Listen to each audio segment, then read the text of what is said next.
¿Quién destrozó realmente al Perú?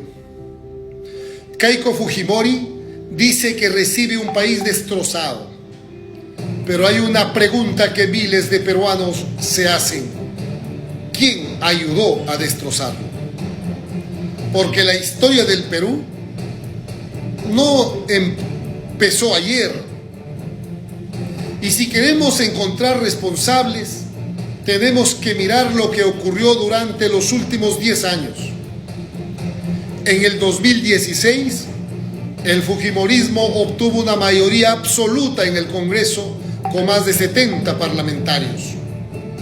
Desde entonces comenzó una etapa permanente de confrontación política. El primer presidente en caer fue Pedro Pablo Kuczynski. La presión política terminó con su renuncia en medio de la crisis de los mamanivideos y la polémica por el indulto a Alberto Fujimori. Después vino Martín Vizcarra, vacado por el Congreso, en una decisión que dividió al país y abrió una nueva crisis institucional. Asumió Manuel Merino, pero las masivas protestas ciudadanas provocaron su renuncia apenas 5 días después. Luego llegó Francisco Sagasti, quien tampoco gobernó con tranquilidad. Su gestión enfrentó una oposición constante desde el Congreso, en la que Fuerza Popular tuvo un papel relevante. En el 2021, Pedro Castillo derrotó a Keiko Fujimori en las urnas, pero desde el primer día enfrentó un escenario de confrontación permanente, censuras, interpelaciones, investigaciones y múltiples intentos de vacancia. Sus críticos sostienen que esa permanente pugna política contribuyó al clima de ingobernabilidad que precedió a su fallido golpe de Estado del 7 de diciembre del 2022, tras el cual fue destituido y detenido. Después asumió Dina Boluarte, elegida como vicepresidenta del Congreso, como vicepresidenta de Castillo.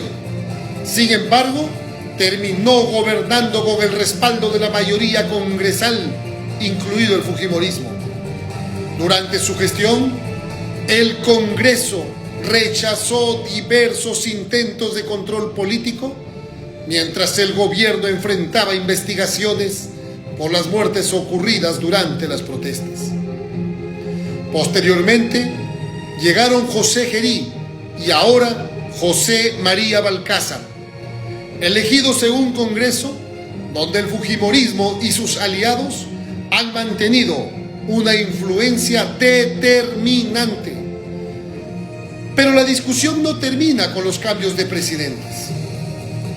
Durante estos años, el Congreso, con participación decisiva de Fuerza Popular y sus aliados, aprobó diversas normas denominadas leyes procrimen, al considerar que debilitan la lucha contra la delincuencia y el crimen organizado.